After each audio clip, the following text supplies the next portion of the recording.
Bonjour, je m'appelle Eva, j'ai 21 ans et je suis maintenant bénévole pour l'association Tout le monde contre le cancer.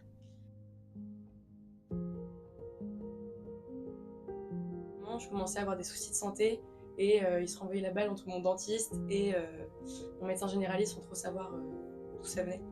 J'ai fait des radios et des examens et où en fait mes parents après sont revenus de ma sieste et m'ont annoncé que j'avais donc une leucémie.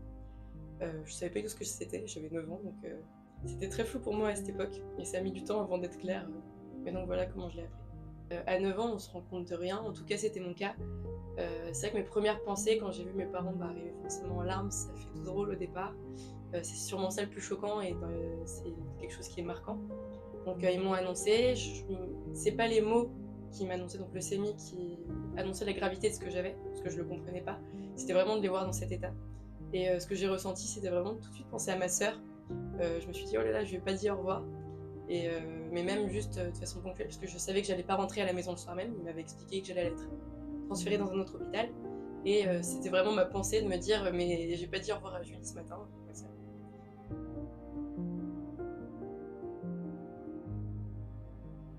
Absolument tout, il n'y avait plus rien qui était pareil parce que j'habitais plus au même endroit.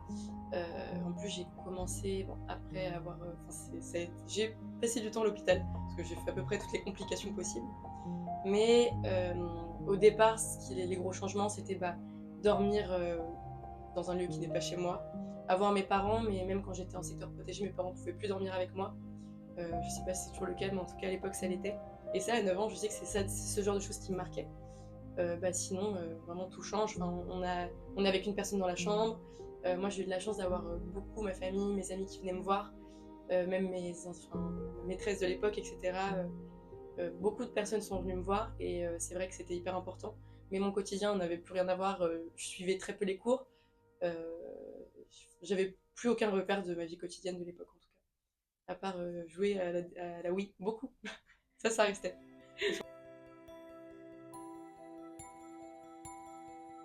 L'association, je l'ai connue d'abord avec les Noëls qui étaient organisés à l'hôpital Trousseau. Donc c'est d'ailleurs là où j'ai eu l'occasion d'être bénévole pour la deuxième fois cette année. J'ai pu y assister parce que j'avais la chance de pouvoir sortir de ma chambre à cette époque. Ensuite, j'ai eu la chance aussi, il y avait Tout le monde chante contre le cancer qui était organisé à l'époque, donc c'était l'été. Et j'ai été sélectionnée pour me faire une surprise, donc j'étais au courant d'absolument rien. Et il y a des caméras qui ont débarqué chez moi, on m'a emmené à Villefranche-de-Rouergue du coup en avion. Là-bas, il y avait une journée, j'étais avec Mpokora. Enfin, c'était improbable complètement. Et donc, c'est là où j'ai encore plus connu cette association.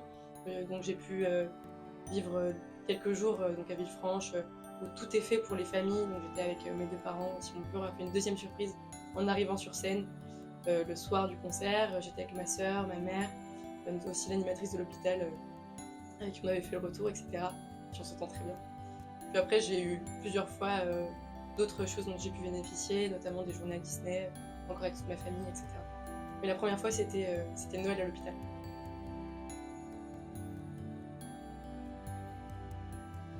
C'est vrai que c'est quand même, fallait remettre dans le contexte, j'avais que 9 ans. Faut savoir que j'ai appris que j'avais un cancer en fait au bout de 3 ou 4 mois de traitement. J'avais pas fait le lien entre cancer et leucémie. Donc c'est vrai que je pense que ça moi, m'a aidé d'être un peu dans cette inconscience. J'ai jamais eu conscience de la gravité de ce que j'avais. Je savais que c'était pas normal. Les choses qui montraient de la gravité, c'était par exemple le fait de perdre mes cheveux, ou qui sont en fait importantes pour une fille de 9 ans, mais pas les gros mots comme cancer et leucémie. Et ce qui m'aidait à tenir, en fait, c'était le fait d'être bercée justement dans un quotidien où j'avais pas forcément conscience de la gravité des choses.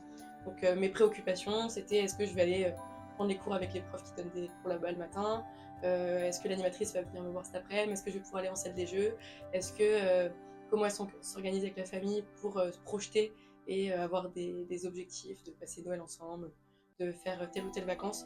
En fait, c'est le quotidien, même si avec du recul il était très particulier, on s'en rend plus forcément compte. Et donc c'est les petites choses du quotidien, les projections, le fait de vivre des moments chouettes, d'avoir des perspectives le Noël à l'hôpital en est une, mais il y a plein d'autres moments que j'attendais et donc d'en parler, tout ça, ça aide énormément. En tout cas, ça a été pour mon cas vraiment le cas.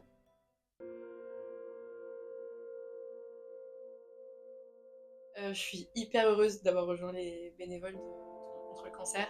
parce que je sais à quel point ça a été important pour moi, ce genre d'association, les actions qu'ils font. Et ça me rend... Bah là, j'ai pu donc faire le Noël à l'hôpital en plus où j'étais hospitalisée. Donc en plus, il y avait l'animatrice que j'ai connue il y a 12 ans, donc c'est génial de pouvoir faire ça dans ce cadre, de pouvoir parler à des enfants. Aussi, j'ai un peu cette impression de pouvoir montrer qu'en fait, ça peut aller bien et d'avoir des discussions, de la compréhension. Vraiment trop bien de voir même des artistes qui viennent, qui sont vraiment là pour faire du bien, les voir juste avant de rencontrer les enfants, donc ils ont comme une certaine pression de voir qu'ils veulent bien faire, c'est juste très émouvant. Et c'était vraiment chouette d'essayer de mettre de la couleur un peu dans le quotidien des enfants qui sont malheureusement encore à l'hôpital à la période de Noël. Ça me rend extrêmement heureuse de pouvoir rendre ce que j'ai reçu de cette association le mieux que je peux en tout cas. Et surtout que c'est une association en plus qui est très humaine, où les bénévoles comme les personnes qui y travaillent sont vraiment très chouettes. Et ça fait du bien de voir que c'est très humain comme démarche, que ce soit entre eux ou avec le contact des enfants et des familles, des enfants malades. Donc ça fait vraiment plaisir.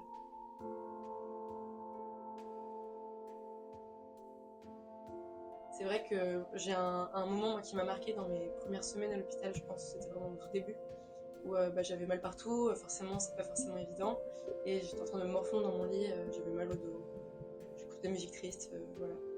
Et il y a l'animatrice de l'hôpital, Véro, à qui je fais un gros bisou si elle regarde ça, qui est venue me voir, me disant ouais tu viens à la salle de jeu, etc. Et je me suis complètement dit non, c'est pas possible, j'ai mal, etc. Elle m'a vraiment bougé, elle m'a dit viens parce que en fait tu vas pas aller mieux en restant dans ton lit. Et elle a juste vraiment eu raison parce que je suis partie à cette de jeu, j'ai passé une après-midi juste géniale où j'ai rencontré plein d'autres enfants qui étaient malades, avec qui on a sympathisé parce que je venais d'arriver donc je connaissais personne.